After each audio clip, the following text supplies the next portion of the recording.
ಸ್ನೇಹಿತರೆ, ನಿಮ್ ಗಡಿಯಾರ ಸರಿಯಾಗಿದೆಯಾ? ಒಮ್ಮೆ ಚೆಕ್ ಮಾಡ್ಕೊಂಡು ನೋಡಿ. ಯಾಕಂದ್ರೆ ಈಗ ನಾನು ಹೇಳಕ್ ಹೋಗ್ತಿರೋ ಕತೆ ಶುರುವಾಗೋದು ಕಾಲವೇ ಇಲ್ಲದ ಒಂದು ಸಮಯದಲ್ಲಿ.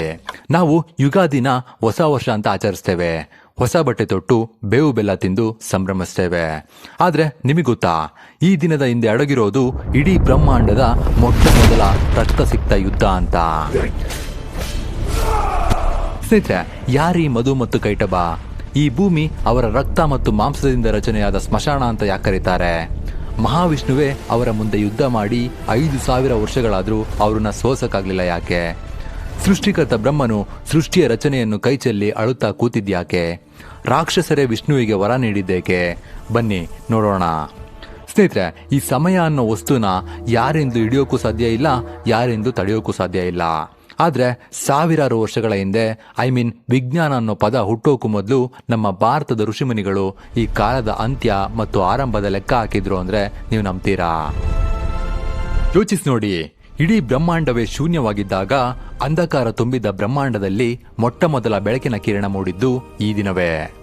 ಪುರಾಣಗಳ ಪ್ರಕಾರ ಬ್ರಹ್ಮದೇವನು ಈ ಜಗತ್ತನ್ನು ಸೃಷ್ಟಿಸೋಕೆ ಅಂತ ಆರಿಸಿಕೊಂಡ ಮುಹೂರ್ತವೇ ಈ ಯುಗಾದಿ.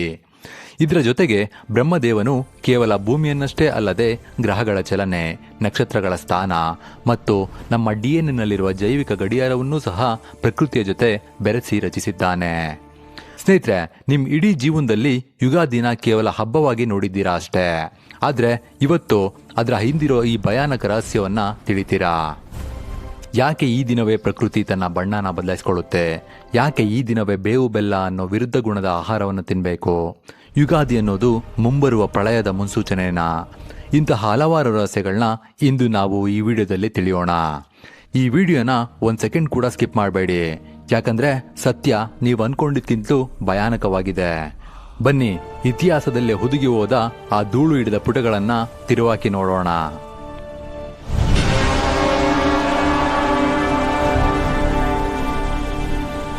ಸ್ನೇಹಿತರೆ, ಕಲ್ಪನೆ ಮಾಡ್ಕೊಳ್ಳಿ. ಸುತ್ತಲೂ ಗಾಢವಾದ ಅಂಧಕಾರ, ಗಾಳಿ ಇಲ್ಲ, ಬೆಳಕಿಲ್ಲ, ಶಬ್ದವೂ ಇಲ್ಲ. ಆ ಶೂನ್ಯವಾದ ಸ್ಥಿತಿಯಲ್ಲಿ ನಿಂತಿರುವ ಒಬ್ಬನೇ ದೇವತೆ, ಆತನೇ ಚತುರ್ಮುಖ ಬ್ರಹ್ಮ. ಆತನ ಕರ್ತವ್ಯ ಸೃಷ್ಟಿಯನ್ನ ರಚಿಸೋದು. ಆದ್ರೆ ಅದು ಅಷ್ಟು ಸುಲಭದ ಮಾತಾಗಿರಲಿಲ್ಲ. ಪ್ರತಿಯೊಂದು ಅಣುವಿಗೂ ಒಂದು ಲೆಕ್ಕಾಚಾರ ಬೇಕಿತ್ತು. ಆ ಲೆಕ್ಕಾಚಾರದ ಗ್ರಂಥವೇ ಈ ವೇದಗಳು. ಸ್ನೇಹಿತರೆ, ಪುರಾಣಗಳ ಪ್ರಕಾರ ಬ್ರಹ್ಮದೇವನ ಒಂದು ಹಗಲು ಮುಗಿದ ನಂತರ, 432 ಕೋಟಿ ವರ್ಷಗಳು ಮುಗಿದ ನಂತರ ಜಗತ್ತು ವಿನಾಶದ ಹಂತ ತಲುಪುತ್ತೆ ಎನ್ನಲಾಗುತ್ತೆ.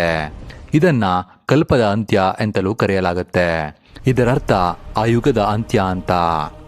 ಆ ಸಮಯದಲ್ಲಿ ಸೂರ್ಯ, ನಕ್ಷತ್ರಗಳು, ಗ್ರಹಗಳೆಲ್ಲ ಅಳಿಸಿ ಹೋಗಿ ಇಡೀ ಬ್ರಹ್ಮಾಂಡವೇ ನೀರಿನಿಂದ ಆವೃತವಾಗುತ್ತೆ. ಇದನ್ನ ಏಕಾರ್ಣವ ಸ್ಥಿತಿ ಎಂತಲೂ ಕರೆಯಲಾಗುತ್ತೆ. ಇಂತಹ ಸ್ಥಿತಿಯನ್ನ ತನ್ನೊಳಗೆ ಅಡಗಿಸಿಕೊಂಡ ವಿಷ್ಣುವು ಆ ಸುದೀರ್ಘ ಪ್ರಳಯದ ರಾತ್ರಿಯಲ್ಲಿ ವಿಶ್ರಾಂತಿ ಪಡೆಯಬೇಕೆಂದು ನಿರ್ಧರಿಸಿ ಯೋಗ ನಿದ್ರೆಗೆ ಜಾರುತ್ತಾನೆ. ಸ್ನೇಹಿತರೆ, ಈ ಯೋಗ ನಿದ್ರೆ ಅನ್ನೋದು ಸಾಮಾನ್ಯ ನಿದ್ರೆಯಲ್ಲ. ಅದು ಸೃಷ್ಟಿಯ ಹೊಸ ರಚನೆಯನ್ನು ತನ್ನ ಮನಸ್ಸಿನಲ್ಲಿ ಧ್ಯಾನಿಸುವ ಸ್ಥಿತಿ, ಅಥವಾ ಧ್ಯಾನ ಮತ್ತು ಜಾಗೃತಿಯ ನಡುವೆ ಇರುವ ದಿವ್ಯ ಸ್ಥಿತಿ. ವಿಷ್ಣುವು ಸಾಗರದಲ್ಲಿ ಆದಿಶೇಷನ ಮಡಿಲಿನಲ್ಲಿ ಒರಗಿ ಈ ಯೋಗ ನಿದ್ರೆಯನ್ನು ಶುರು ಮಾಡ್ತಾನೆ. ಜೊತೆಗೆ ನಿದ್ರಿಸುತ್ತಿರುವಾಗ ಆತನನ್ನು ಕಾಯೋಕೆ ಅಂತ ಮತ್ತು ಈ ಯೋಗ ನಿದ್ರೆಯನ್ನು ನಿಯಂತ್ರಿಸೋಕೆ ಅಂತ ಯೋಗಮಾಯ ಎಂಬ ದೇವತೆಯನ್ನು ನೇಮಿಸ್ತಾನೆ. ಅಂತೆಯೇ ಆಕೆ ವಿಷ್ಣುವಿನ ಕಣ್ಣುಗಳಲ್ಲಿ ನೆಲೆಸ್ತಾಳೆ. ಇತ್ತ ಬ್ರಹ್ಮದೇವನೂ ಸಹ ವಿಷ್ಣುವಿನ ನಾಭಿಯಿಂದ ಹೊರಟ ಕಮಲದ ಮೇಲೆ ಕುಳಿತು ಸೃಷ್ಟಿ ಕಾರ್ಯಕ್ಕೆ ತಯಾರಿ ನಡೆಸತೊಡಗುತ್ತಾನೆ. ಇದೇ ಸಮಯದಲ್ಲಿ ವಿಷ್ಣುವಿನ ಕಿವಿಗಳಿಂದ ಒಂದೊಂದು ಹನಿಗಳು ಜಾರಿ ಕೆಳಗೆ ಬೀಳುತ್ತವೆ. ಒಂದು ಜೇನಿನಂತೆ ಮೃದುವಾದ ಹನಿ, ಅದರಿಂದ ಜನ್ಮ ಪಡೆದವನೇ ಈ ಮಧು. ಇನ್ನೊಂದು ಕಪ್ಪು ವರ್ಣದ ಗಾಢವಾದ ಹನಿ, ಇದರಿಂದ ಜನ್ಮ ಪಡೆದವನು ಈ ಕೈಟಬ. ಈ ಇಬ್ಬರು ರಾಕ್ಷಸರು ಹುಟ್ಟಿದ ಕ್ಷಣವೇ ಬ್ರಹ್ಮಾಂಡವೆಲ್ಲ ಅಲ್ಲೋಲ ಕಲ್ಲೋಲವಾಗತೊಡಗುತ್ತೆ. ಇಬ್ಬರೂ ಸಹ ನರರಾಕ್ಷಸರಂತೆ ಗರ್ಜಿಸತೊಡಗುತ್ತಾರೆ. ಇದರಲ್ಲಿ ಮಧು ತಮೋಗುಣಗಳನ್ನು ಹೊಂದಿರೋನಾದ್ರೆ ಕೈಟಬನು ರಜೋಗುಣಗಳನ್ನು ಹೊಂದಿರುತ್ತಾನೆ.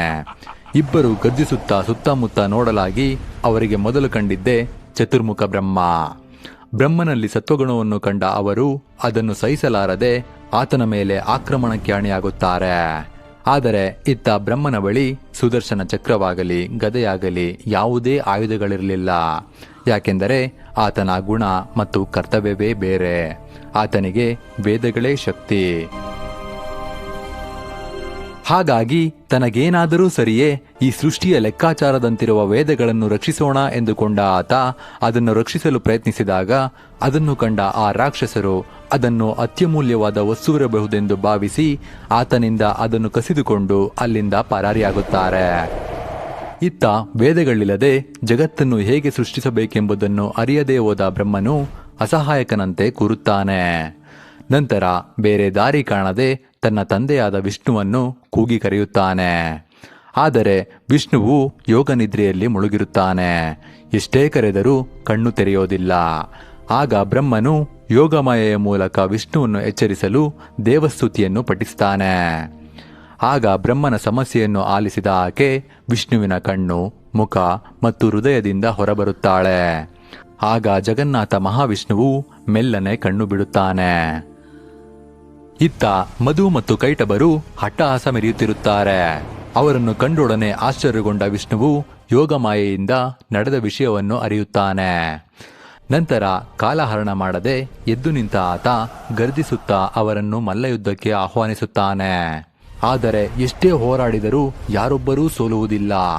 ಬರೋಬ್ಬರಿ 5,000 ವರ್ಷಗಳೇ ಕಳೆದರೂ ಒಬ್ಬರೂ ಸಹ ಶಕ್ತಿ ಕುಂದಲಿಲ್ಲ. ಯಾಕೆಂದರೆ ಅವರ ಶಕ್ತಿ ಅವರ ಏಕತೆಯಲ್ಲಿ ಅಡಗಿರುತ್ತೆ. ಒಬ್ಬನು ಶಕ್ತಿಹೀನನಾದರೆ ಮತ್ತೊಬ್ಬನ ಶಕ್ತಿ ದುಪ್ಪಟ್ಟಾಗ್ತಿರುತ್ತೆ. ಅಂತಿಮವಾಗಿ ವಿಷ್ಣುವಿಗೆ ಅರ್ಥವಾಗುತ್ತೆ, ಇವರಿಬ್ಬರೂ ಸಹ ನನ್ನದೇ ಅಂಶವಾಗಿರುವುದರಿಂದ ಇವರನ್ನ ಶಕ್ತಿಯಿಂದ ಸೋಲಿಸಲಾಗುವುದಿಲ್ಲ. ಹಾಗಾಗಿ ಅವರನ್ನ ಅವರ ಅಹಂಕಾರ ಅಜ್ಞಾನದಿಂದಲೇ ಸೋಲಿಸಬೇಕೆಂದುಕೊಂಡು ಒಂದು ಉಪಾಯವನ್ನು ಹೂಡಿ ಹೋರಾಡುತ್ತಲೇ ಅವರನ್ನು ಕಂಡು ನಸುನಗುತ್ತಾನೆ. ಇದನ್ನು ಕಂಡ ರಾಕ್ಷಸರು ಕೊಂಚ ಗೊಂದಲಕ್ಕೀಡಾಗುತ್ತಾರೆ. ಆಗ ವಿಷ್ಣು ಹೇಳ್ತಾನೆ, ನಿಮ್ಮ ಯುದ್ಧೋತ್ಸಾಹವನ್ನು ಮತ್ತು ಪರಾಕ್ರಮವನ್ನು ಕಂಡು ನಾನು ಸಂತುಷ್ಟನಾಗಿದ್ದೇನೆ. ನಿಮ್ಮ ಸಾಮರ್ಥ್ಯ ಅಪಾರವಾದುದು. ಹಾಗಾಗಿ ನಿಮ್ಮನ್ನು ಕೊಲ್ಲುವ ಬದಲು ನಿಮಗೆ ಜೀವದಾನ ನೀಡಿ ನಿಮಗೊಂದು ವರ ಕೊಡಲು ನಿರ್ಧರಿಸಿದ್ದೇನೆ ಎಂದೇಳುತ್ತಾನೆ. ಆದರೆ ಮೊದಲೇ ಅಹಂಕಾರ ಅಜ್ಞಾನವನ್ನು ಮೈತುಂಬಿಕೊಂಡಿದ್ದ ಅವರಿಗೆ ಇದು ಅವಮಾನವಾದಂತೆ ಅನಿಸುತ್ತದೆ. ಹಾಗಾಗಿ ನೀನೇನು ನಮಗೆ ವರ ಕೊಡುವುದು? ನಿನ್ನ ಶಕ್ತಿ ನಮ್ಮ ಶಕ್ತಿಯ ಮುಂದೆ ಒಂದು ಕಣಕ್ಕೆ ಸಮ. ನೀನೇನು ನಮಗೆ ಜೀವದಾನ ನೀಡುವುದು? ನಾವೇ ವರವನ್ನು ಕೊಡುತ್ತೇವೆ, ಏನು ಬೇಕೋ ಬೇಡಿಕೋ ಎನ್ನುತ್ತಾರೆ. ಆ ಒಂದೇ ಒಂದು ಮಾತು ಅವರ ಮರಣಶಾಸನವನ್ನ ರಚಿಸುತ್ತೆ. ಆಗ ಅದೇ ಸಮಯಕ್ಕೆ ಕಾಯುತ್ತಿದ್ದ ವಿಷ್ಣುವು ಕಾಲಹರಣ ಮಾಡದೆ ನಿಮ್ಮಿಬ್ಬರ ಪ್ರಾಣ ನನ್ನಿಂದಲೇ ಹೋಗಲಿ ಎಂದು ವರವನ್ನು ಕೇಳ್ತಾನೆ. ಇದನ್ನು ಕೇಳಿದಾಕ್ಷಣ ರಾಕ್ಷಸರು ದಂಗಾಗಿ ಹೋಗ್ತಾರೆ. ಆದರೆ ಕೊಟ್ಟ ಮಾತಿಗೆ ತಪ್ಪಿದರೆ ತಮ್ಮ ಪ್ರತಿಷ್ಠೆ ಹಾಳಾಗುತ್ತದೆ, ತಮ್ಮ ಅಹಂಕಾರ ಭಂಗವಾಗುತ್ತದೆಂದು ಅರಿತು ಒಂದು ಉಪಾಯವನ್ನು ನೋಡಿ, ಸರಿ ಹಾಗೇ ಆಗಲಿ, ನಮ್ಮ ಪ್ರಾಣ ನಿನ್ನಿಂದಲೇ ಹೋಗಲಿ, ಆದರೆ ಅದು ಎಲ್ಲಿ ನೀರಿಲ್ಲವೋ ಆ ಸ್ಥಳದಲ್ಲಷ್ಟೇ ಆಗಲಿ ಎಂದು ವರವನ್ನು ಕೊಡುತ್ತಾರೆ. ಏಕೆಂದರೆ ಮೊದಲೇ ಹೇಳಿದಂತೆ ಅದು ಒಂದು ಯುಗದ ಅಂತ್ಯವಾಗಿ ಮತ್ತೊಂದು ಯುಗದ ಆರಂಭದ ಕಲ್ಪ ಸಮಯ. ಆಗ ಇಡೀ ಬ್ರಹ್ಮಾಂಡವೇ ನೀರಿನಿಂದ ತುಂಬಿ ಹೋಗಿತ್ತು. ಇದನ್ನು ಕೇಳಿದ ವಿಷ್ಣುವಿಗೆ ಆಶ್ಚರ್ಯವಾಗಲಿಲ್ಲ, ಆಘಾತವೂ ಆಗಲಿಲ್ಲ. ಏಕೆಂದರೆ ಮೊದಲೇ ಇದನ್ನೆಲ್ಲ ಲೆಕ್ಕಾಚಾರ ಹಾಕಿ ಈ ವರವನ್ನು ಕೇಳಿದ್ದನಾತ. ನಸುನಕ್ಕ ಆತ ತನ್ನ ವಿರಾಟ ರೂಪವನ್ನು ತಾಳಿ ತನ್ನ ಬೃಹತ್ ತೊಡೆಯನ್ನು ನೀರಿನ ಮೇಲೆ ಒಣಭೂಮಿಯಂತೆ ಚಾಚಿ ಆ ರಾಕ್ಷಸರನ್ನು ಅದರ ಮೇಲೆ ಮಲಗಿಸಿ ತನ್ನ ಸುದರ್ಶನ ಚಕ್ರದಿಂದ ಅವರ ಶಿರಚ್ಛೇದನ ಮಾಡುತ್ತಾನೆ. ಕೊನೆಗೆ ರಾಕ್ಷಸರ ಅಜ್ಞಾನವೇ ಅವರ ಅಂತ್ಯಕ್ಕೆ ಕಾರಣವಾಗುತ್ತೆ. ನಂತರ ರಾಕ್ಷಸರ ಶರೀರ ಕರಗಿ ಹೋಗಿ ಅವರ ಮೇಧಸ್ಸು, ಮಾಂಸ, ರಕ್ತವೆಲ್ಲ ಸಾಗರದ ನೀರಿನೊಂದಿಗೆ ಸೇರಿ ಗಟ್ಟಿಯಾಗತೊಡಗುತ್ತೆ.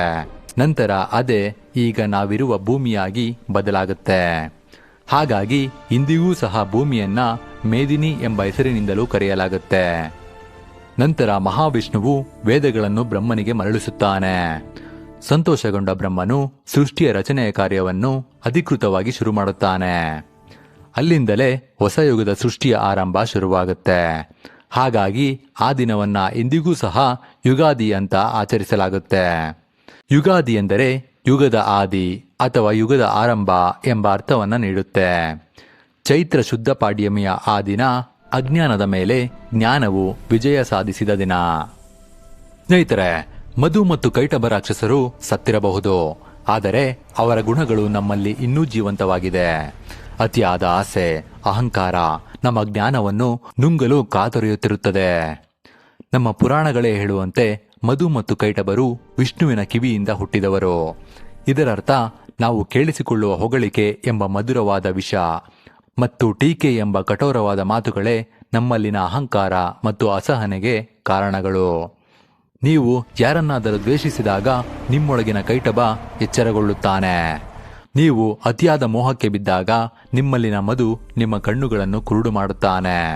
ನಾವು ಯುಗಾದಿಯ ದಿನ ಬೇವು ಬೆಲ್ಲವನ್ನು ತಿನ್ನುವುದು ಕೇವಲ ಆಚರಣೆಗಲ್ಲ, ಅದು ನಮ್ಮ ರಕ್ತದಲ್ಲಿ ಬೆರೆತಿರುವ ಆ ರಾಕ್ಷಸರ ವಿಷವನ್ನು ಶುದ್ಧೀಕರಿಸುವ ಒಂದು ಪ್ರಕ್ರಿಯೆ. ನೀವು ಆ ಕಹಿಯನ್ನು ನುಂಗದಿದ್ದರೆ ನಿಮ್ಮೊಳಗಿನ ಕೈಟಭ ನಿಮ್ಮನ್ನೇ ನುಂಗಿಬಿಡುತ್ತಾನೆ. ಹಾಗಾಗಿ ಮಧು ಮತ್ತು ಕೈಟಭರ ಗುಣಗಳನ್ನು ನಿಯಂತ್ರಣದಲ್ಲಿಟ್ಟುಕೊಂಡು ಅವು ಎಂದಿಗೂ ಸಹ ನಮಗೆ ಬ್ರಹ್ಮ ನೀಡಿದ ಜ್ಞಾನವನ್ನು ಹಿಂದಿಕ್ಕದಂತೆ ನೋಡಿಕೊಳ್ಳಬೇಕು. ಸ್ನೇಹಿತರೆ, ಇನ್ನೊಂದು ವಿಷಯ, ನಮ್ಮ ಪೂರ್ವಿಕರು ಈ ಯುಗಾದಿಯನ್ನ ಸೌರಮಾನ ಯುಗಾದಿ ಮತ್ತು ಚಂದ್ರಮಾನ ಯುಗಾದಿ ಎಂದು 2 ರೀತಿಯಲ್ಲಿ ವಿಂಗಡಿಸಿದ್ದಾರೆ. ಯಾಕೆಂದರೆ ಎಲ್ರಿಗೂ ಗೊತ್ತಿರೋ ಹಾಗೆ ಭೂಮಿ ಸೂರ್ಯನ ಸುತ್ತ ಒಂದು ಸುತ್ತು ಬರಲು ತೆಗೆದುಕೊಳ್ಳುವ ಸಮಯ 365 ದಿನಗಳು. ಹಾಗೆ ಚಂದ್ರನು ಸಹ ಭೂಮಿಯನ್ನ 12 ಬಾರಿ ಸುತ್ತಲೂ ತೆಗೆದುಕೊಳ್ಳುವ ಸಮಯ 354 ದಿನಗಳು. ಅಂದರೆ ಸೂರ್ಯನ ವರ್ಷಕ್ಕೂ ಚಂದ್ರನ ವರ್ಷಕ್ಕೂ ಬರೋಬ್ಬರಿ 11 ದಿನಗಳ ವ್ಯತ್ಯಾಸಗಳಿವೆ. ಹಾಗಾಗಿ ಇದನ್ನ ಸರಿಪಡಿಸೋಕಂತ ನಮ್ಮ ಪೂರ್ವಜರು ಪ್ರತಿ 3 ವರ್ಷಕ್ಕೊಮ್ಮೆ ಅಧಿಕ ಮಾಸ ಅಥವಾ ಪುರುಷೋತ್ತಮ ಮಾಸ ಅಂತ ಸೇರಿಸಿದ್ದಾರೆ. ಸ್ನೇಹಿತರೆ, ಯೋಚಿಸಿ ನೋಡಿ, ಗಡಿಯಾರವೇ ಇಲ್ಲದ ಕಾಲದಲ್ಲಿ ಈ 11 ದಿನಗಳ ಸೂಕ್ಷ್ಮ ವ್ಯತ್ಯಾಸವನ್ನ ಹೇಗೆ ಕಂಡಿಡಿದ್ರು ಅಂತ. ಆ ದಿನ ಹಬ್ಬ ಆಚರಿಸಿ ಸಂಜೆ ಪಂಚಾಂಗ ಓದ್ತಾರೆ. ಇದರಲ್ಲಿ ಮುಂದಿನ 1 ವರ್ಷದಲ್ಲಿ ಸುರಿಯುವ ಮಳೆ, ಬೆಳೆಯುವ ಬೆಳೆ, ನಡೆಯುವ ಅನಾಹುತಗಳ ಬಗ್ಗೆ ಮೊದಲೇ ಬರೆದಿರುತ್ತಾರೆ. ಇದಕ್ಕೆ ಕಾರಣ ನಮ್ಮ ಋಷಿಗಳು ಗ್ರಹಗಳನ್ನ ಕೇವಲ ಆಕಾಶಕಾಯಗಳಂತೆ ಕಾಣ್ತಿರ್ಲಿಲ್ಲ, ಅವುಗಳನ್ನ ಶಕ್ತಿ ಕೇಂದ್ರಗಳಂತೆ ಕಾಣ್ತಿದ್ರು. ಸ್ನೇಹಿತರೆ, ಇದೇ ನೋಡಿ ಯುಗಾದಿಯ ಕರಾಳ ರಹಸ್ಯ. ಈ ರಹಸ್ಯ ನಿಮ್ಗೆ ಮೊದಲೇ ಗೊತ್ತಿತ್ತು ಅಂದ್ರೆ ವಿಡಿಯೋನ ಸ್ಕಿಪ್ ಮಾಡಿ. ಈ ಸಂಚಿಕೆಯಿಂದ ಒಂಚೂರಾದ್ರೂ ಹೊಸ ಜ್ಞಾನ ವೃದ್ಧಿಯಾಗಿದೆ ಅನ್ಸಿದ್ರೆ ಇದಕ್ಕೊಂದು ಲೈಕ್ ಮಾಡಿ ನಿಮ್ಮ ಪ್ರೀತಿ ಪಾತ್ರರಿಗೆ ಶೇರ್ ಮಾಡಿ. ಯುಗಾದಿ ಎಂಬ ಹೊಸ ವರ್ಷದ ದಿನ ಏನಾದ್ರೂ ಹೊಸದನ್ನ ಮಾಡ್ಬೇಕಂತೆ, ಅನ್ಕೊಂಡಿದ್ನ ಪಡಿಬೇಕು ಅಂತ ಸಂಕಲ್ಪ ಮಾಡ್ಬೇಕಂತೆ, ಆ ವರ್ಷ ಪೂರ್ತಿ ಅದಕ್ಕಾಗೆ ಶ್ರಮ ಪಡ್ಬೇಕಂತೆ. ಹಾಗಾಗಿ ನೀವೇನ್ ಅನ್ಕೊಂಡಿದ್ದೀರಾ ಅಂತ ಕಮೆಂಟ್ ಮಾಡಿ ತಿಳಿಸಿ. ಯಾಕಂದ್ರೆ ಒಂದೊಳ್ಳೆ ಕಮೆಂಟ್ಗೆ ಒಂದು ಪುಸ್ತಕವನ್ನ ಗಿಫ್ಟ್ ಮಾಡ್ತಿದ್ದೀವಿ. ಹಾಗಾಗಿ ಕಮೆಂಟ್ ಮಾಡಿ ವಿನ್ ಆಗಿ. ನೀವು ಕಳೆದ ವರ್ಷವನ್ನ ಸಂಪೂರ್ಣವಾಗಿ ಕಷ್ಟದಲ್ಲೇ ಕಳೆದಿದ್ರೆ ಅದಕ್ಕೆ ಕಾರಣ ಶನಿದೇವ ನಿಮ್ಮ ಹೆಗಲೇರಿರಬಹುದು. ಹಾಗಾಗಿ ಈ ವಿಡಿಯೋ ಕೊನೆಯಲ್ಲಿ ಶನಿದೇವನ ಬಗ್ಗೆ, ಆತನ ತೀವ್ರತೆಯಿಂದ ತಪ್ಪಿಸಿಕೊಳ್ಳೋದ್ರ ಬಗ್ಗೆ ಹಾಕಿದ್ದೀನಿ. ಅದನ್ನ ಕ್ಲಿಕ್ ಮಾಡಿ ಶನಿ ಕಾಟದಿಂದ ಮುಕ್ತರಾಗಿ. ಸಾಧ್ಯವಾದ್ರೆ ಮಾತ್ರ ಸಬ್ಸ್ಕ್ರೈಬ್ ಮಾಡ್ಕೊಳ್ಳಿ.